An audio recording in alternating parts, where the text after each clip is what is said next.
Rabbi इश्रह ली सदरी वयस्सिर ली अमरी वहलुल उक़दतम मिन लिसानी यफ़क़हू क़ौली। Rabbi इश्रह ली सदरी वयस्सिर ली अमरी।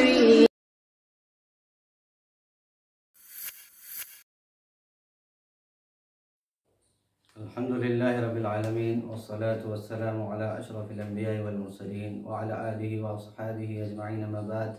अऊज़ु बिल्लाहि समीउल अलीम मिनश शैतानिर रजीम मिन हमज़िहि व नफ़्ख़िहि व नफ़्सिहि। बिस्मिल्लाहिर रहमानिर रहीम। लक़द काना लकुम फ़ी रसूलिल्लाहि उस्वतुन हसनह व क़ाला अल्लाहु तआला इन्ना अंज़लनाहु फ़ी लैलतिल क़द्र व मा अदराका मा लैलतुल क़द्र खैरुम मिन अल्फ़ि शहर। रब्बि इश्रह ली सदरी वयस्सिर ली अमरी वहलुल उक़दतम मिन लिसानी यफ़क़हू क़ौली। रब्बि ज़िदनी इल्मा सुब्हानका ला इल्मा लना इल्ला मा अल्लमतना इन्नका अंतल अलीमुल हकीम। मोहतरम हज़रात, जैसा कि आपने मेरे उन्वान को सुना और यहाँ पर आपको नज़र भी आ रहा होगा कि आखिरी अशरे की खुसूसियात, फजीलत और पुराने मुसलमान और आज के मुसलमान, तो गोया कि इस मौजू के ज़रिए हम एक तरफ रमज़ान और आखिरी अशरे की अहमियत, फजीलत क्या है और उसके मुताबिक पहले के अल्लाह के नबी सल्लल्लाहु अलैहि वसल्लम और सहाबा किराम का क्या अमल रहा और आज हमारा क्या अमल है, हमको कंपेयर करना है। क्या हम जो मैंने आयत पढ़ी उसके मुताबिक अल्लाह के नबी सल्लल्लाहु अलैहि वसल्लम हमारे लिए मुकम्मल लक़द काना लकुम फ़ी रसूलिल्लाहि उस्वतुन हसना कि अल्लाह के नबी की ज़िंदगी में हमारे लिए मुकम्मल नमूना है, बेहतरीन और कामिल और अकमल नमूना है। क्या सिर्फ आप किसी एक शोबे में नमूना थे, नमाज में, बल्कि पूरी ज़िंदगी की हयात रसूलुल्लाह सल्लल्लाहु अलैहि वसल्लम। उलमा ने कहा कि आपकी पूरी ज़िंदगी आपकी नमाज में, आपके रोज़े में, आपकी ज़कात में, आपके हज में, आपके सफ़र में, आपके हज़र में, आपकी इबादतों में, यानी और इसी तरीके से आपके अखलाक में, मामलात में अल्लाह के नबी मुकम्मल हम सब के लिए नमूना है। हर चीज़ में मुसलमान का काम यह होना चाहिए कि वो देखे कि मेरा ये अमल अल्लाह के नबी के तरीके पे है या नहीं है। मेरी ये इबादतें, ये रमज़ान जो मैं गुजार रहा हूँ अल्लाह के नबी के सल्लल्लाहु अलैहि वसल्लम के तरीके पे गुजार रहा हूँ या अपनी मर्जी से गुजार रहा हूँ। और ये आखिरी अशरा ख़ास तौर से ये किसके तरीके पे मैं गुजार रहा हूँ, तो ये हमको सोचना ज़रूरी है। तभी हमारी इबादतें, क्योंकि इबादत की कबूल होने की 3 बुनियादी शर्तों में से एक ये है। एक तो क्या है, इखलास, तौहीद होना चाहिए अल्लाह की, है ना, इखलास होना चाहिए, सिर्फ अल्लाह के लिए अमल। दूसरा, अल्लाह के नबी का तरीका होना चाहिए, तब अमल कबूल होगा। अगर तरीका नहीं है तो हमारी इबादत हमारे मुंह पे मार दी जाएगी। और तीसरा, हलाल रोजी होना चाहिए। तो आइए यही सब चीज़ों को जहन में रखते हुए इस मौजू का इंतखाब किया गया है। और आप सब जानते हैं रमज़ान की जो आम फजीलतें हैं, हम सबको मालूम है कि रमज़ान जैसे ही आता है तो शयातीन को, जो सरकश शयातीन है, उनको कैद कर दिया जाता है, जहन्नम के दरवाजे बंद कर दिए जाते हैं, जन्नत के दरवाजे खोल दिए जाते हैं। तो ये तो एक आम फजीलत है। और इसी तरीके से ख़ास फजीलत कि अल्लाह ताला हर दिन गुनहगार बंदों को अल्लाह ताला जहन्नम से आज़ाद करता है, हर दिन जो है। और पूरी रहमतें और बरकतों के दरवाजे इस महीने में खोल दिए जाते हैं। तो यहाँ पे हम बहुत सारी गलत फहमियों का इजाला करते हुए भी चलेंगे। जैसा कि एक मशहूर हदीस है, अक्सर उलमा ने, मुहद्दिसीन ने उसको ज़ईफ़ करार दिया है। वो क्या है? वो ये है कि हमारे बाज़ भाई बोलते हैं कि पहला अशरा रहमत, दूसरा मग़फ़िरत, तीसरा आग से खुलासी। तो जबकि हम देखते हैं ये सारी हदीसें जो हैं आम हैं, यानी पूरा रमज़ान रहमत है, पूरा रमज़ान मग़फ़िरत है, पूरा रमज़ान आग से खुलासी है। अकल के भी खिलाफ है। अगर ये पहली बात तो मैंने कहा, जो हदीस के 3 हिस्से किए जाते हैं, पहला रहमत, मग़फ़िरत, ये जो है तो ज़ईफ़ है, मुनकर रिवायत है। और इसी तरीके से अकल के भी खिलाफ है। अगर कोई इंसान पहले हफ्ते में रमज़ान के दूसरे 7वें 8वें दिन इंतकाल कर जाए तो आग से खुलासी नहीं होगी क्या? उसकी मग़फ़िरत नहीं होगी? अभी दूसरे अशरे में दाखिल नहीं हुआ। और जो दूसरे अशरे में मर जाए और पहला रहमत उसको नहीं मिलेगी, ऐसा नहीं है, बल्कि पूरा महीना जो है रहमत, मग़फ़िरत और जो है जहन्नम से खुलासी का है। अल्हम्दुलिल्लाह, हर रात अल्लाह ताला बंदों को जहन्नम से आज़ाद करता है, सही हदीस मौजूद है। तो ये तो रमज़ान की आम फजीलत है। लेकिन इससे बढ़कर क्या है कि जो आखिरी अशरा, जो 2-3 दिन के बाद हम उसमें दाखिल होने वाले हैं, और इसकी जो फजीलत है वो सारे जितने भी महीने हैं साल के वो सबसे अफजल है। ये इसकी जो रातें हैं सबसे अफजल हैं। इसकी कुछ खसूसियात हैं, इसके अफजल होने की, बड़ी होने की, फजीलत होने की बहुत सारी खसूसियात हैं। चंद का जो कुरान हदीस से बिल्कुल वाज़ेह है उनका मैं इशारा करके आगे बढ़ूंगा इंशाल्लाह।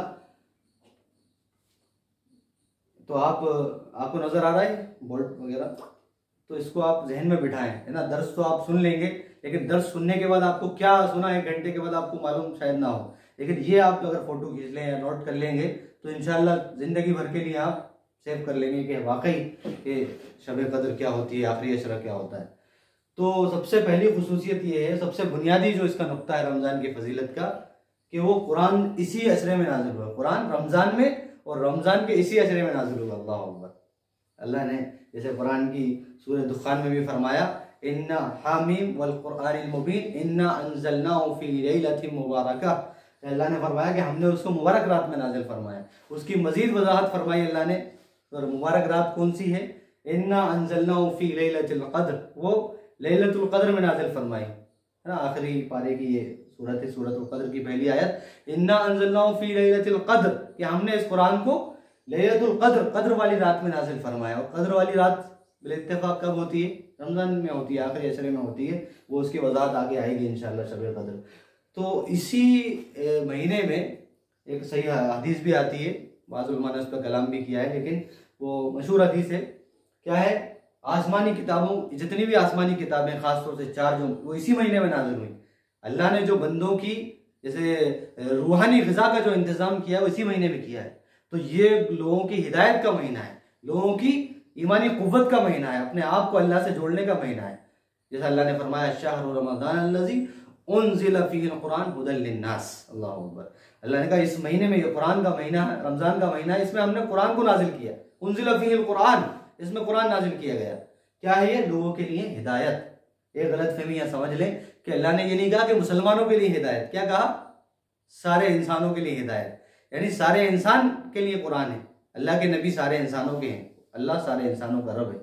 तो कुरान सारे इंसानों को पढ़ने के लिए देना चाहिए। इस महीने में खास तौर से हम बहुत सारे काम छोड़ के बैठ जाते हैं दावत का, इस्लाह का, तो ये महीना हिदायत का है। बल्कि ज़्यादा इस महीने में लोगों को कुरान देना चाहिए, ज़्यादा इस महीने में इस्लाम की दावत को आम करना चाहिए, ज़्यादा मेहनत करने की कोशिश करना चाहिए। जैसा कि रमज़ान के महीने में बहुत सारे बड़े बड़े ग़ज़वात हुए। हमने क्या समझा यहाँ गलत फहमी कि हमारा रमज़ान का महीना छुट्टी का महीना, सोने का महीना रमज़ान का महीना, खाने पीने का महीना रमज़ान का महीना। गलत फहमी है हमारी और आपकी। बड़े बड़े ग़ज़वात, ग़ज़वा बद्र जो है रमज़ान में हुआ है, सुभान अल्लाह। आप सोचिए सहाबा इकराम के कितने वाक़यात आपको मिलेंगे कि ग़ज़वे में निकलते थे, बाज़ सहाबा रोज़े से रहते, बाज़ नहीं रहते, कोई एक दूसरे पे नकीर नहीं करते, इजाज़त है सफ़र में रोज़ा छोड़ने की। तो मेरे भाई ये हिदायत का महीना है, मशक्क़त और मेहनत करने का महीना है। इसी तरीके से गलतफहमी क्या है कि ये जो है सब मुसलमानों की, हमारी किताब, हमारे रसूल, सारे इंसानों की किताब है। तो कुरान जो है हिदायत की किताब है। और ये जो है तो मालूम हुआ कि हमें रमज़ान में और ख़ास तौर से आखिरी अशरे में ख़ास तौर से कुरान मजीद की तिलावत का एहतमाम करना चाहिए, कुरान के हुकूक को पहचानना चाहिए। कुरान के 5 हक़ हैं। पहला उसकी ईमान लाना उस पर, अल्लाह की आखिरी किताब है, इसमें कोई डाउट नहीं। दूसरा उसकी तिलावत करना। तीसरा जो है उस पर अमल करना, उसके मुताबिक अपनी ज़िंदगी को बनाना और अपने घर वालों की ज़िंदगी को बनाना। चौथा जो उस पर जो है उसकी दावत को सारे इंसानों तक पहुँचाना। ये कुरान के हुकूक हैं। और दूसरी जो चीज़ है शब कद्र, इसकी जो फजीलत है कि अल्लाह ने शब कद्र में कुरान को लोहे महफूज जो बड़ी जगह है, बड़ी किताब है, फिर किताब मकनून, एक हिफाजत वाली किताब है बड़ी, उसमें से अल्लाह ने कुरान को पहले आसमान पे नाजिल फरमाया शब कद्र के दिन। फिर 23 साल की मुद्दत में ज़रूरत के मुताबिक, हादसात के मुताबिक अल्लाह के नबी सल्लल्लाहु अलैहि वसल्लम पर 23 साल में नाजिल होता रहा, अलग अलग सफ़र में, हज़र में। ये कुरान का इस तरीके से शब कद्र में पहले आसमान पे नाजिल हुआ। बैतुल उज़्ज़ा उसको कहा जाता है। तो इसका क्या माना है शब कद्र का, इसकी फजीलत क्या है? कुरान ने खुद इसको वाज़ेह कर दिया कि अल्लाह ने फरमाया, इन्ना अंज़लनाहु फ़ी लैलतिल क़द्र वमा अदराका मा लैलतुल क़द्र। तुम्हें क्या मालूम कि लैलतुल क़द्र क्या है? लैलतुल क़द्र खैरुम मिन अल्फ़ि शहर। लैलतुल क़द्र की जो इबादत है 1000 महीनों की इबादत से बेहतर। अल्लाह, जिसको लैलतुल क़द्र नसीब हो जाए, गोया कि उसने 1000 महीने अल्लाह की इबादत की। इसका मुकम्मल हिसाब किया गया 83 साल 4 महीने। अल्लाह, आपको ढूंढने से अगर आप जाएंगे मोहल्ले में 83 साल के बुजुर्ग कितने मिलेंगे? चंद मिलेंगे आपको, 2 4 5। समझ में आ रहा है? इतनी उम्र बहुत मुश्किल से लोगों को मिलती है। अल्लाह के नबी की हदीस भी है, मेरी उम्मत की जो उम्र है 60 से 70 के दरमियान, एवरेज उम्र जो है, इसी में इंतकाल कर जाते हैं अक्सर लोग, इससे आगे बहुत कम लोग बढ़ पाते हैं।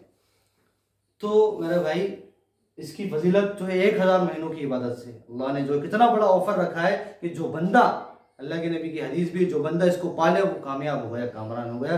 जो इससे महरूम हो गया वो महरूम हो गया, वो जो है महरूम रह गया। जो शब कदर से महरूम हो गया, गोया कि उसको कुछ मिला ही नहीं। अल्लाह अकबर। असल चीज़ जो फजीलत समझ में आ रही है कुरान के नुज़ूल की वजह से है, शब कदर की फजीलत, और शब कदर की वजह से फिर पूरे रमज़ान की फजीलत है। तो असल ये जो असल क्यों है, अल्लाह के नबी की हदीसों से आपको समझ में आएगा। असल असरा ये है।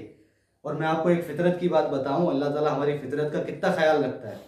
आप सोचिए कि कोई भी काम बंदा शुरू करने की कोशिश करता है तो हर काम में जोश ज़्यादा होता है, तिजारत हो, इबादत हो, कोई भी, पूरी मस्जिदें भरी मिलेंगी आपको, 10 दिन 7 दिन है, उसके बाद धीरे धीरे धीरे धीरे मामला मस्जिद खाली, फजर में भी लोग सोने लगते हैं, है ना। ख़ास तौर से इशा में तो अलम तरा जहाँ से हो रही है, जहाँ पर अलम तरा से हो रही है, ये एक नया सोचा, अलम तरा से सहाबा किराम पढ़ते थे, तो हर जगह जो है अलम तरा से इस तरीके से जो है हमने एक बना लिया है, तो वो शुरू कर दिया जाता है कि सबसे जल्दी कहाँ पर हो रही है। जबकि अल्लाह के नबी, तो अल्लाह को ये फितरत मालूम है कि बंदा धीरे धीरे माइनस में जाएगा, बीच में थक जाएगा, फिर लास्ट में पहुँचते पहुँचते हाथ पैर फेल हो जाएंगे। तो अल्लाह ने जो है क्या कहा कि पूरे रमज़ान की फजीलत बताई। फिर जो है अहले इल्म ने तो कहा कि पहले और दूसरे अशरे से भी ज़्यादा सबसे बड़ी फजीलत किसकी? तीसरे अशरे की। सबसे ज़्यादा फजीलत कुरान का नुज़ूल, शब कद्र, एतिकाफ, बड़ी बड़ी इबादतें सब इसमें दाखिल कर दी। सबसे ज़्यादा फजीलत, ताकि तुम शुरू में तो जोश दिखाओगे, तुम्हारा बीच में भी रहना चाहिए जोश, उसके लिए भी बहुत सारे इंतजाम किए, है ना। फिर आखिर में तुम ठंडे ना हो जाओ, सबसे बड़ी फजीलत अल्लाह ने आखिर में रख दी। ये होता है ना, इंसान सीजन जब जाता है, हमारा सीजन, ये पूरी मेहनत उसमें लगा देते हैं, जल्दी कमा लो, सर्दी का सीजन जा रहा है, गर्मी का सीजन जा रहा है, मेहनत करता है। ये सीजन जा रहा है मगफिरत का, सीजन जा रहा है रहमतों का, सीजन जा रहा है अल्लाह के आग से बचने का, सीजन जा रहा है। उसके बाद पता नहीं दोबारा मिले नहीं मिले, दोबारा रमज़ान आए नहीं आए हमारे ऊपर, वो तो आएगा लेकिन हम रहे नहीं रहे, खुद सोचने का मकाम है। तो शब कद्र की जो है बहुत अजीम फजीलत है। इसमें अल्लाह के नबी ने फरमाया, मन क़ामा लैलतुल क़द्री ईमानन व इहतिसाबन गुफ़िरा लहु मा तक़द्दम मिन ज़ंबी। जो लैलतुल क़द्र का नाम लेकर आपने फरमाया, जो लैलतुल क़द्र में इबादत करे, क़याम करे, है ना, क़याम यानी क़याम में ज़्यादा से ज़्यादा कुरान पढ़े। क़याम में क्या होता है? कुरान होता है। जो ज़्यादा से ज़्यादा कुरान पढ़े, जिक्र करे, उलमा ने कहा सारी इबादतें शामिल हैं, मुख्तलिफ इबादतें करे लैलतुल क़द्र में। तिलावत है, अज़कार है, ज़िक्र अज़कार है, दुआएँ हैं, मुनाजात है, दुआ, बहुत सारी चीज़ें जो करता रहे। ज़्यादा क़याम करें, लेकिन लंबे लंबे क़याम करें। अगर सूरतें ज़्यादा याद हैं तो पढ़ता रहे, कम याद है तो दोहरा के पढ़े। बाज़ उलमा ने कहा अपने आप को थकाए, क्योंकि क़याम को हाईलाइट किया गया है। मन क़ामा लैलतुल क़द्री, जो क़याम करता है लैलतुल क़द्र में, उसके पिछले तमाम गुनाह जो सगीरा है माफ़ कर दिए जाते हैं। पिछले तमाम गुनाह, इतनी बड़ी अल्लाह की तरफ से इनाम है। और यही रमज़ान के बारे में भी है, जो रमज़ान के आम महीनों में क़याम करे उसकी भी मग़फ़िरत हो जाती है। जो आम महीने में तरावी और रोज़े का एहतमाम करे उसकी भी मग़फ़िरत हो जाती है। सगीरा गुनाह और कबीरा गुनाह कैसे माफ़ होते हैं? वो सिर्फ तौबा से माफ़ होते हैं, अपने गुनाहों पे रोने से माफ़ हो जाते हैं। वो भी कितना भी बड़ा गुनहगार हो, अल्लाह के सामने 2 आंसू बहाते सारे गुनाह धुल जाते हैं। अल्लाह, दुनिया के लोग माफ़ नहीं करते जल्दी, माँ बाप भी कभी कभी कई दिन लगा देते हैं, लेकिन अल्लाह के सामने आप 2 रकात पढ़ के जो है खुशू के साथ रो लो, अल्लाह सारे गुनाहों को माफ़, कबीरा गुनाहों को, शिर्क को माफ़ कर देगा, बिदअत को माफ़ कर देगा, बड़ी बड़ी कोताहियों को, बेहयाइयों को माफ़ कर देगा इंशाअल्लाह। तो शब कद्र की बहुत बड़ी फजीलत है। इसके ताल्लुक़ से हज़रत आयशा रज़ी अल्लाह अन्हा ने पूछा कि अल्लाह के नबी कि ये रात अगर मुझे मिल जाए तो मैं क्या करूँ? ये सब तो करना है, नमाज, रोज़ा, दुआ, क़याम, लेकिन ख़ास कोई दुआ वगैरह है क्या? तो अल्लाह के नबी ने फरमाया अगर वो रात मिल जाए तो एक दुआ है। क्या है? अल्लाहुम्मा इन्नका अफ़ुव्वुन तुहिब्बुल अफ़्व फ़अफ़ु अन्नी। अल्लाहुम्मा इन्नका अफ़ुव्वुन, ए अल्लाह तू बहुत ज़्यादा माफ़ करने वाला है, अफ़ू दरगुजर करने वाला है ना। और एक रिवायत में करीम का भी लफ्ज़ है, वो भी सही है, अफ़ुव्वुन करीमुन तुहिब्बुल अफ़्व, माफ़ी को पसंद करता है, फ़अफ़ु अन्नी, लिहाजा मुझे माफ़ कर दे, मेरी मग़फ़िरत फरमा दे। बहुत प्यारी दुआ है, खुलासा है ये दुआ जो है, खुलासा है कि मग़फ़िरत हो गई, सब कुछ हो गया। जिसकी मग़फ़िरत नहीं हुई, गुनाहों के माफ़ नहीं हो, जन्नत में नहीं जा सकता। अपने गुनाहों को लेके कोई जन्नत में नहीं जा सकता। गुनाहों को माफ़ करके साफ करके ही जन्नत में जा सकता है। तो ये हमें जन्नत में जाने का सीधा सीधा रास्ता है रमज़ान। तो इसी तरीके से गलत फहमी क्या होती है, हमारे बाज़ वाइज हजरात और बाज़ शायद कुछ उलमा भी ऐसे मौके पर ख़ास तौर से जब 15 शाबान की जो रात आती है, तो ये जितनी आयतें मैंने अभी पढ़ी हैं आपके सामने कुरान की और लैलतुल क़द्र की, सारी आयतों को 15 शाबान के ऊपर फिट करते हैं। क्या करते हैं कि 15 शाबान में जो है कुरान नाजिल हुआ, उस दिन लोगों के फैसले किए जाते हैं, है ना, 1 साल के फैसले लिखे जाते हैं, फरिश्ते नाजिल होते हैं। ये सब फजीलतें शब क़द्र की हैं। शब 15 शाबान की फजीलत नहीं है वो, ये सारी फजीलतें किसकी हैं? शब क़द्र की, जो रमज़ान के अंदर होती है। उसकी तायीन के ताल्लुक से भी बात आना ज़रूरी है कि कब होती है ये, इसके बारे में एक हदीस आती है। देखिए अल्लाह के नबी कितना एहतमाम करते हैं शब क़द्र का। अल्लाह के नबी ने सल्लल्लाहु अलैहि वसल्लम ने पहले अशरे का भी एहतिकाफ किया एक मरतबा, पहले अशरे में आप रात भर मस्जिद में रहे। तो आपको जो है मतलब अंदाज़ा नहीं हुआ, मालूम हो गया कि इस अशरे में नहीं मिली मुझे शब क़द्र। फिर दूसरे अशरे में भी आपने एहतिकाफ किया कि शायद इसमें मुझे मिल जाए शब क़द्र, फिर आपको मालूम हुआ इसमें भी नहीं मिली। फिर आपको रात में जो है नींद के अंदर ख्वाब दिखाया गया, आपको बताया गया वही के जरिए, ख्वाब भी एक वही की किस्म होती है। क्या बताया गया कि जिसको आप तलाश कर रहे हैं वो आखिरी अशरे में, जिसको आप तलाश कर रहे हैं वो आखिरी अशरे में। सहाबा से अल्लाह के नबी ने कहा कि देखो जिसको हम तलाश कर रहे थे वो मुझे दिखाया गया वही के जरिए, क्योंकि मेरा ख्वाब वही होता है, नबियों का ख्वाब वही होता है। तो आखिरी अशरे में है वो। अगर तुम में से जो चाहे मेरे साथ आखिरी अशरे का भी एहतिकाफ करे, वरना आपकी मर्जी है। तो सारे सहाबा ने भी, असल चीज़ तो वही है, तो सारे सहाबा ने आपकी इत्तिबा और आपकी मोहब्बत में सारों ने क़याम किया और सबको जो है लैलतुल क़द्र जो है नसीब हुई। तो इसके ताल्लुक से बहुत सारी अलग अलग रिवायतें आती। किसी रिवायत में आता है 21वीं शब में अल्लाह के नबी ने जो अलामतें जो शब क़द्र की बताई गई हैं वो क्या हैं। एक अलामत यह है कि इस रात गर्मी कम होती है, बारिश का हल्का सा मौसम होता है, सर्द रात होती है, और सुबह जो सूरज की तेज़ी कम होती है, सूरज की तेज़ी कम होती है। ये कई हदीसों में अलामत बताई गई है। बहुत मुबारक सलामती वाली रात होती है। तो तुलुई फजर तक सलामती रहमत फरिश्ते नाज़िल होते रहते हैं, शैतान से बुरी चीज़ों से इसमें बचाया जाता है। तो मैं बता रहा था कि 15 शाबान की जो 15 शाबान के दिन लोग जो है इन सारी हदीसों को और आयतों को जो है 15 शाबान पे फिट करते हैं। ये बिल्कुल कुरान हदीस के खिलाफ है 15 शाबान की। हाँ, एक रिवायत मिलती है जिसमें अल्लाह के नबी बकी कब्रिस्तान गए थे ज़िंदगी में एक बार, उसके अलावा कोई फजीलत नहीं मिलती। उसके अलावा उसमें ख़ास इबादत के ताल्लुक से और सुबह रोज़े रखने के ताल्लुक से कोई फजीलत साबित नहीं है अल्लाह के नबी से किसी हदीस में, सही हदीस में।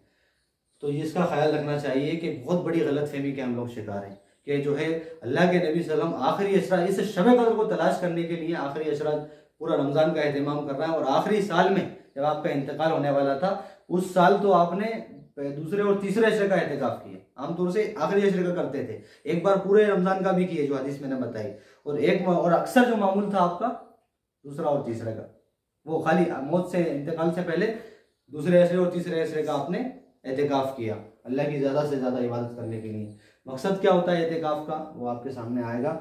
तो शब क़द्र के ताल्लुक से मैं बता रहा था कि 1000 महीनों से बेहतर है, और इस रात में ही फरिश्ते हमारे 1 साल के फैसले लेकर उतरते हैं। तकदीर के जो फैसले हैं, असल तो 50,000 साल पहले दुनिया को बनाने से अल्लाह ने लिख दी लोहे महफूज में, वहाँ तकदीर लिखी हुई है, वो दोबारा लिखी नहीं जाती, बल्कि फरिश्तों को बताई जाती है 1 साल के, एक साल में इनके साथ ये होगा, इनके साथ इनको जो है बच्चा होगा, इनका जो है किसी की वफात होगी, इसको इज्जत मिलेगी, इसको जिल्लत मिलेगी, ये कामयाब होगा या नाकाम होगा। ये फैसले फरिश्तों के लिए वाज़े कर दिए जाते हैं 1 साल के फैसले।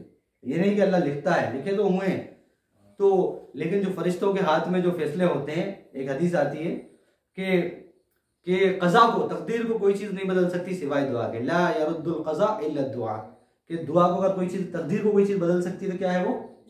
दुआ है। तो कौन सी तकदीर है? जो फरिश्तों के हाथ में है, जैसे लिखी हुई है कि भाई इसको ये देना है, वो देना है, ये उठाना है इससे, तो ये बदल सकती है, वो नहीं बदलती जो लोहे महफूज में है। और वो कैसे बदलती है कि अल्लाह ताला लिख देता है, उसमें अल्लाह ने बयान किया, अल्लाह ताला लिख देता है अगर ये बंदा दुआ करे, इस्तिग़फ़ार करे तो इससे ये बला को डाल देना और इसका ये अंजाम होगा, ऐसा लिखा रहता है। दुआ भी लिखी रहती है, सुभान अल्लाह, तकदीर में दुआ भी लिखी रहती है।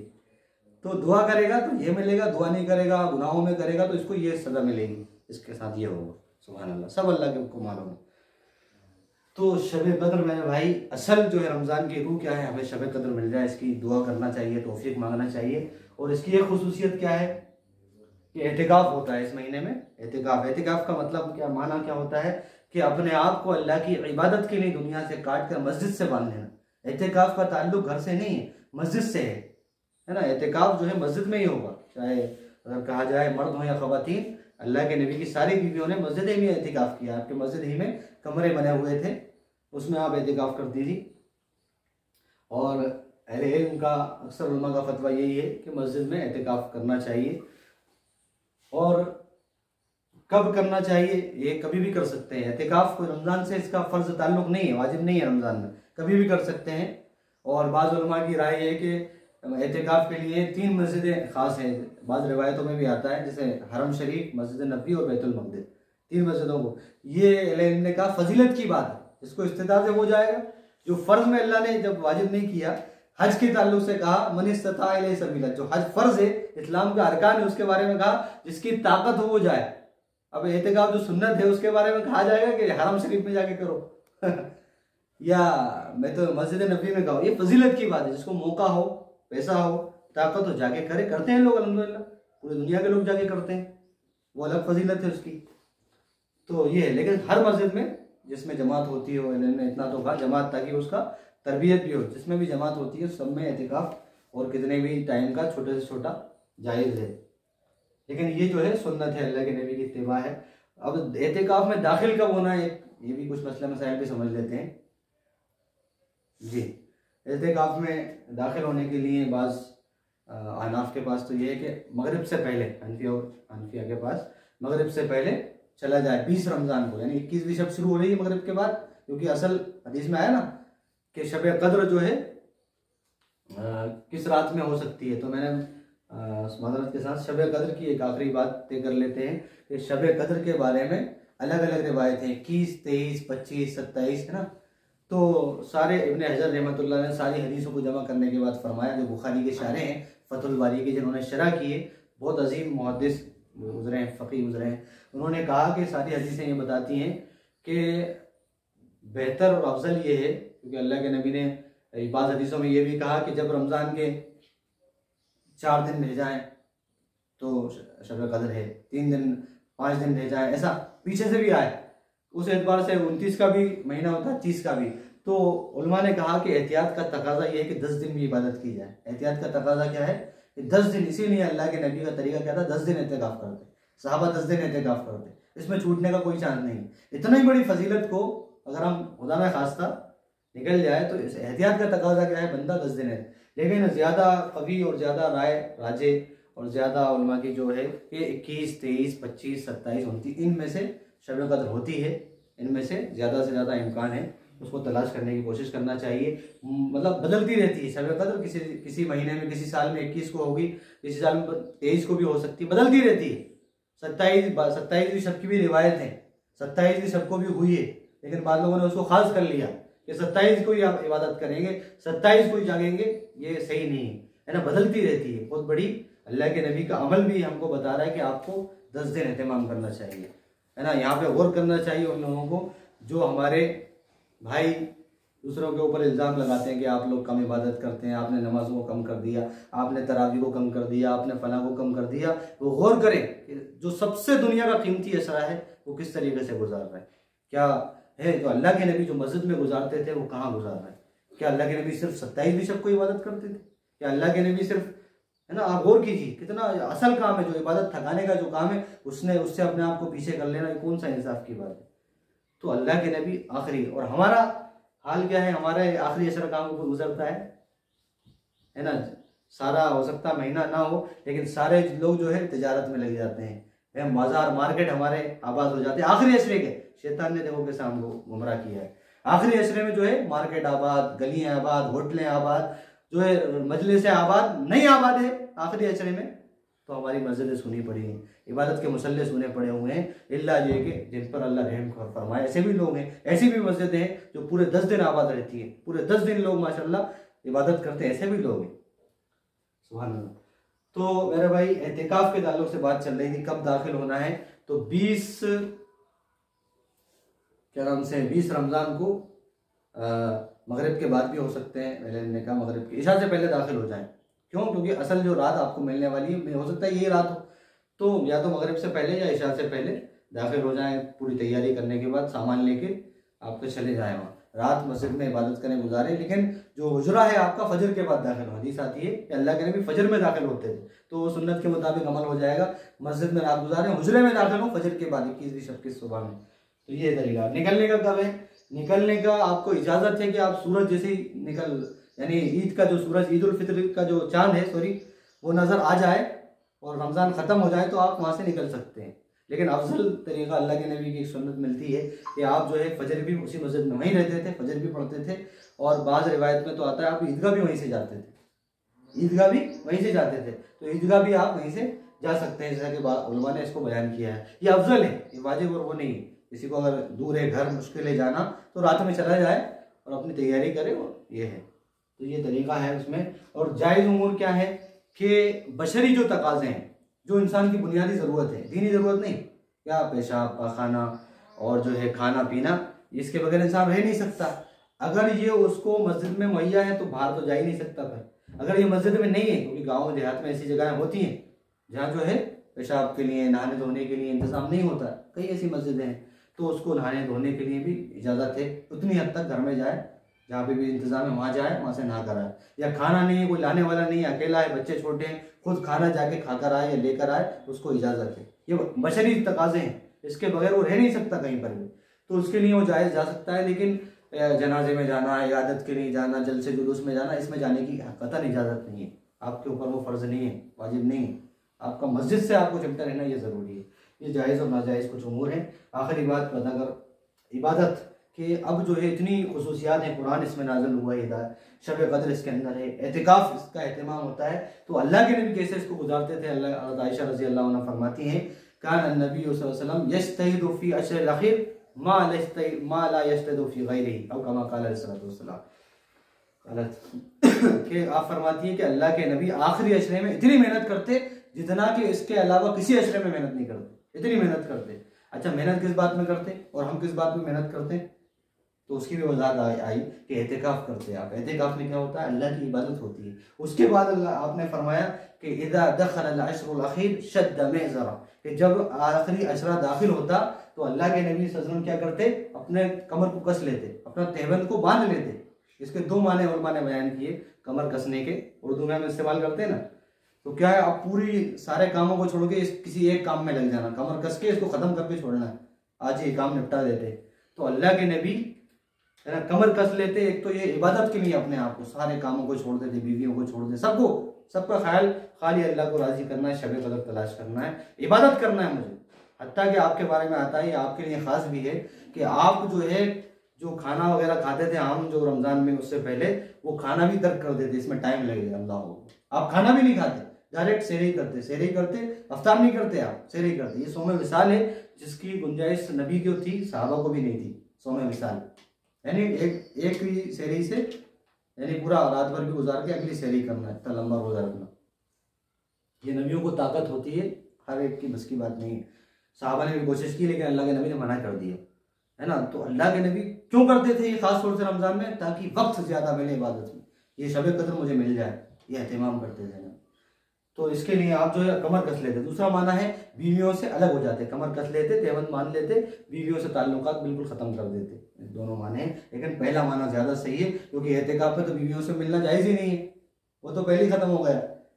तो पहला माना क्या है कि वो इबादत के लिए कमर कस लेते, सुभान अल्लाह। दूसरा क्या करते? वह आहिया लैला, अपनी रातों को जिंदा करते, जगाते नहीं, है ना। हम क्या समझते हैं इसका माना रत जगह समझते हैं। इससे पहले भी रात में रत जगह, रात को किसी तरह गुजारना है, होटलों में गुजारो, गाड़ी चलाते हुए गुजारो, जो है कहीं पे गुजारो, रात गुजारना है, फजर पढ़ना है, सहरी करके फजर पढ़ना है, थोड़ी सी नमाज भी पढ़ लो। ये नहीं है रात जगह, ये अल्लाह के नबी का रात का गुजारने का तरीका नहीं। अल्लाह के नबी रात को जिंदा करते थे, और रात जिंदा होती है ईमान से, अमाल से, इबादतों से, है ना, अल्लाह के जिक्र से। ये है जिंदगी, है ना। काफिर भी जाग रहा है, बहुत सारे लोग जाग लेंगे शायद रमजान में, वो भी क्या रात, उनको भी फजीलत मिल जाएगी। रात जागना असल नहीं है, रात को जिंदा करना है। ईमान है जिंदगी, अमाल है जिंदगी, अखलाक है जिंदगी। तो दीन को कुरान हदीस के मुताबिक इबादतें करना ये है ज़िंदगी, है ना। ये सिर्फ रात में जागना, अपने आप को कुछ भी बातें करते रहना, पूल गेम फला गेम में रात गुजारना बिल्कुल दुरुस्त नहीं है। अल्लाह के नबी ऐसा नहीं करते थे। रात को जगाते थे, क़याम करते, तरावी पढ़ते, ज़िक्र व अस्कार करते, दुआएं करते, खूब अल्लाह से मांगते, मग़फ़िरत तलब करते, इस तरह जिंदा करते। और अल्लाह के नबी सिर्फ खुद नहीं करते थे बल्कि अपने पूरे घर वालों को, पूरे मुसलमानों को हुक्म देते। फरमाया वाइक़ज़ आला, अपने घर वालों को बेदार करते थे। आज सोना नहीं है किसी को, सबको इबादत करना है, सबको, है ना। ये नहीं करते आज अच्छा पकवान पकाना, आज जागने की रात है अच्छा खाना बनाओ, रात भर 2-3 घंटे खाना बनाते रहो, ये नहीं, है ना। अच्छा जो है आप जगाते किसके लिए, जो काम आप करते हैं वही उनको बताते, जिक्र करो, दुआ करो, नमाज पढ़ो, तहज्जुद पढ़ो, लंबा लंबा क़याम करो, इसके लिए जगाते। हालांकि ये नहीं है कि आप रमज़ान में ही जगाते थे। बहुत सारी हदीसें आपको मिलेंगी कि अल्लाह के नबी का आम मामूल था, लेकिन उसमें फ़र्क क्या है कि अल्लाह के नबी अपनी बीवियों को, बच्चों को आखिरी रात में तहज्जुद के लिए जगाते थे, लेकिन यहाँ पर इशा के बाद से पूरा रात जगाते थे, पूरी रात इबादत करवाते थे, ये फ़र्क है। और आम दिनों में हज़रत आयशा रज़ियल्लाहु अन्हा फरमाती है कि अल्लाह के नबी सल्लल्लाहु अलैहि वसल्लम जब वितर पढ़ना होता, जब रात भर नमाजें पढ़ते तो आपको वितर पढ़ना होता तो आयशा से कहते आओ अपन वितर पढ़ेंगे, रात में उठा के तुम भी 2 रकात पढ़ लो 4 रकात। ऐसा अल्लाह के नबी, बहुत सारी हदीसें, जैसा कि हज़रत आयशा से पूछा गया अल्लाह के नबी सल्लल्लाहु अलैहि वसल्लम की नमाज रमज़ान कैसी होती थी तहज्जुद में, तो आपने फरमाया ला यजीदु, कि आप जो है 11 रकात से ज़्यादा नहीं पढ़ते, चाहे रमज़ान हो या गैर रमज़ान हो। अल्लाह के नबी, तो आपने क्यों कहा गैर रमज़ान में, तो गैर रमज़ान में भी अल्लाह के नबी का मामूल था, ऐसा नहीं था रमज़ान में बस जगते थे, रात भर बहुत सारी इबादतें करते थे अल्लाह के नबी। ऐसी कई रिवायतें आपको मिल जाएंगी। उम्मत के लिए रोते थे, उम्मती उम्मती कहते थे। तो ये अल्लाह के नबी का तरीक़ा था। और ये किसके लिए है, हर उस मुसलमान के लिए है जो अल्लाह के नबी से मोहब्बत करता है, जो मोहब्बत रसूल का दम भरता है, उसको चाहिए कि वो अपना सुन्नत को फॉलो करे, है ना। रमज़ान में ख़ास तौर से आखिरी अशरे में इस तरीके का अगर वो चलने वाला है तो वाकई वो सच्चा उम्मती है, सच्चा अल्लाह के नबी का फॉलोअर है। वरना उसका दावा झूठा हो जाएगा कि अगर वो अल्लाह के नबी तो मस्जिद में रात गुजार रहा है, इबादतों में गुजार रहा है, शब कद्र को तलाश कर रहा है पूरे अशरे में, हम जो है मार्केट की खाक छानते फिरें और दुनिया भर की खाक छानते फिरें, तो गौर करना चाहिए, अपने नफ्स को, गिरेबान को झांकना चाहिए। मेरे भाई बहुत अहम बात है। और एक लफ्ज़ आता है जद्दा, बहुत मेहनत करते थे अल्लाह के नबी, इन रातों में बहुत मेहनत करते थे। ये आखिरी अशरे की जो रातें हैं अपने आप को बहुत थकाते थे। तो मुझे और आपको भी चाहिए कि हम अल्लाह के नबी की इत्तिबा और पैरवी करें। और जो है ये सहाबा और अल्लाह के नबी का अमल था। मैंने कहा ना मुसलमान, तो ये पहले के मुसलमान थे, और आज हमारा क्या है, आज हमारे मुसलमानों का हाल क्या है वो देख लें। हमारी रातें, हमारा रमज़ान, हमारे कुरान से क्या ताल्लुक़, शब कद्र से हमारा क्या ताल्लुक़, एतिकाफ़ करना मुश्किल, इतने हज़ारों मुसलमान मस्जिद में कभी एतिकाफ़ करने के लिए मुश्किल हो जाती है, सुभान अल्लाह। तो ये चंद बातें थी इससे ताल्लुक़, आखिरी अशरे से मुताल्लिक़, अहकाम से मुताल्लिक़। अल्लाह ताला से दुआ है कि अल्लाह ताला सबसे पहले मुझे इन बातों पर अमल करने की तौफ़ीक़ अता फरमाए। हम सब को जो रमज़ान का हकीकी जो पैगाम है, हिदायत हासिल करने की तौफ़ीक़ अता फरमाए कुरान से, कुरान वाला मुसलमान, क्योंकि कुरान जो पढ़ता है, हमारे एक फलाही साहब बोलते रहते हैं माशाल्लाह, जो कुरान जो पढ़ता है वो शेर बनता है, कुरान नहीं पढ़ता वो गीदड़ बनता है, गीदड़। तो कुरान से ताल्लुक़ जोड़ता है वो शेर बनता है, कुरान वाला मुसलमान बनता है, हदीस वाला मुसलमान बनता है। तो कुरान से ताल्लुक़ मजबूत करने का महीना है ना, अल्लाह की मग़फ़िरत और रहमतें हासिल करने का महीना है, अल्लाह को राज़ी करने का महीना है। अल्लाह ताला मुझे और आपको, हम सबको अमल की तौफ़ीक़ अता फरमाए। आमीन। अक़ूलु क़ौली हाज़ा अस्तग़फ़िरुल्लाह ली व लकुम व लिसाइरिल मुस्लिमीन फ़स्तग़फ़िरूहु इन्नहु हुवल गफ़ूरुर रहीम।